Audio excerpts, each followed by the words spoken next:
লাগছে কেন? আপনি ঢাকার বুকে বাইতুল মুকাররম জামে মসজিদে খুতবা দেন, আপনি খুতবা দিবেন একজন নায়েবে রাসূল হিসেবে বুকে বল নিয়ে, যা হবে হবে।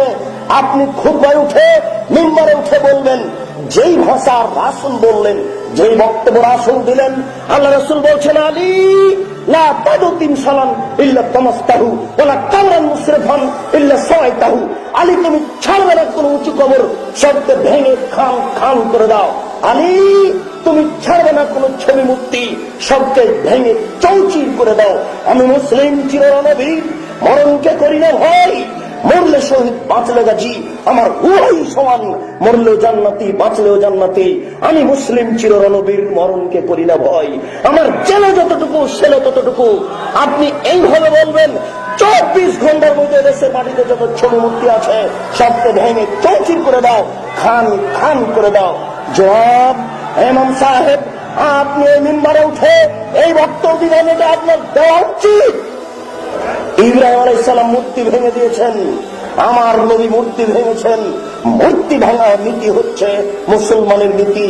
মূর্তি মুসলমানের গোশতের সাথে লেগে আছে, মূর্তি ভাঙা নীতি মুসলমানের রক্তের সাথে লেগে আছে, মূর্তি ভাঙা নীতি। মুসলমান কোনদিন মূর্তি গড়াতে পারে না, মুসলমান কোনদিন মূর্তিকে মূল্যায়ন করতে পারে না, মুসলমান কোনদিন মূর্তিকে শ্রদ্ধা করতে পারে না। ইব্রাহিম আলাইহিস সালামকে বলা হয়েছিল, আপনি যাবেন না আমাদের সাথে মেলায়? তিনি বলেছেন, না আমি যাব না। তিনি বললেন, তাল্লাহে লা আকিদান্না আসনামাকুম, অবশ্যই যখন তোমরা আমার অগোচরে চলে যাবে তখন আমি তোমাদের এই মূর্তিগুলিকে একেবারে ভেঙে খান খান করে দেব। এই কথা তিনি বললেন।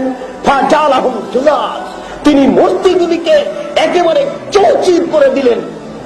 মাত্র যে বড় মূর্তিটি ছিল সেই মূর্তিটিকে তিনি রেখে দিলেন, তারা এসে যেন বোকা সাজে। ইব্রাহিম আলাইহিস সালাম সমস্ত মূর্তিকে ভেঙে দিয়েছিলেন। আমার নবী মুহাম্মদ সাল্লাল্লাহু আলাইহি সাল্লাম যেদিন কাবা ঘরে ঢুকলেন, সেদিন এই লাঠি হাতে করে ঢুকলেন। লাঠি হাতে করে কাবা ঘরে ঢুকে বললেন, জাল হক, এসেছে সত্য, ওয়াজাহাকাল বাতিল, চলে গেছে মিথ্যা।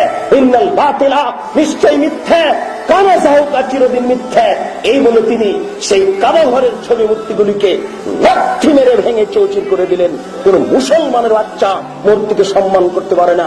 এই মাঠে যত উপস্থিত জনগণ দিনী ভাই আছেন, আজকে বাড়িতে গিয়ে, কালকে বাড়িতে গিয়ে প্রথম কাজ হবে, যত আপনার বাপের মায়ের আত্মীয় স্বজনের ছবি মূর্তি আছে, পুতুল আছে, শোকেজা আছে, সবকে ভেঙে চৌচির করা। এটা জরুরি। যদি আপনি না করেন তাহলে আপনি একজন মুনাফিক মুসলমান। শুনুন, আপনার পিতার মূর্তি আপনাকে ভাঙতে কষ্ট হয় কেন? মুহাম্মদ সাল্লাল্লাহু আলাইহি সাল্লাম বাপের মূর্তি ভেঙে দিলেন। এই জাতি মূর্তি ভেঙে দেওয়ার জন্য এসেছে।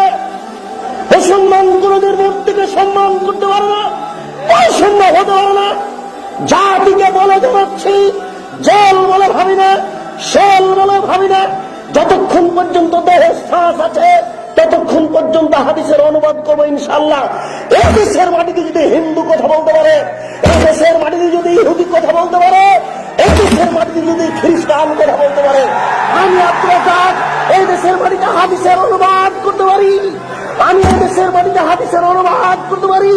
দেশবাসী জেনে রাখো, দেশ শ্বাস থাকাকালীন অনুবাদ করবই করব, দেশ দেহে শ্বাস থাকাকালীন অনুবাদ করবই করব। নবী বলেছেন, আলী ছাড়বে না কোন ছবি মূর্তি, সবকে ভেঙে খান খান করে দাও। তুমি ছাড়বে না কোন উঁচু কবর, তুমি সবকে ভেঙে সমান করে দাও।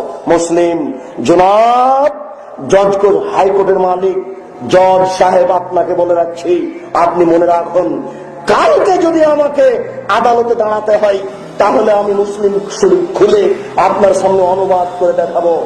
আপনার কোনো পথ থাকবে না, আপনাকে লিখতে হবে আদেশ দাতার ফাঁসি ঘোষণা করা হলো আর অনুবাদকের আজীবন জেল ঘোষণা করা হলো। আমি 1 নম্বর আসামি নই। 1 নম্বর আসামি হচ্ছেন মুহাম্মদ সাল্লাল্লাহু আলাইহি সাল্লাম। তিনি হলেন আদেশ দাতা, আমি হলাম অনুবাদক। তিনি হলেন আদেশ দাতা, আমি হলাম অনুবাদক। তিনি হলেন আদেশ দাতা, আমি হলাম অনুবাদক। জজ সাহেব, হাইকোর্ট জজ কোর্টের আপনাকে অনুরোধ করে বলছি, আপনি আমাকে 1 নম্বর আসামি করতে পারবেন না, অসম্ভব। এক নম্বর আসামি হচ্ছেন মোহাম্মদ সাল্লাল্লাহু আলাইহি সাল্লাম, তিনি হচ্ছেন আদেশদাতা, আমি বললাম অনুবাদক। জাতিকে বলে রাখছি, জাতি যেন এই ছবি মূর্তিকে মরা পর্যন্ত কোনোদিন মূল্যায়ন না করে। যারা করে তারা মুনাফিক মুসলমান। ছবি মূর্তি মূল্যায়ন করার জিনিস নয়, এটা হচ্ছে একটা শিরকি নীতি, আপনাকে ত্যাগ করতে হবে। প্রতিপালক তুমি বলো, দয়াবান তুমি বলো।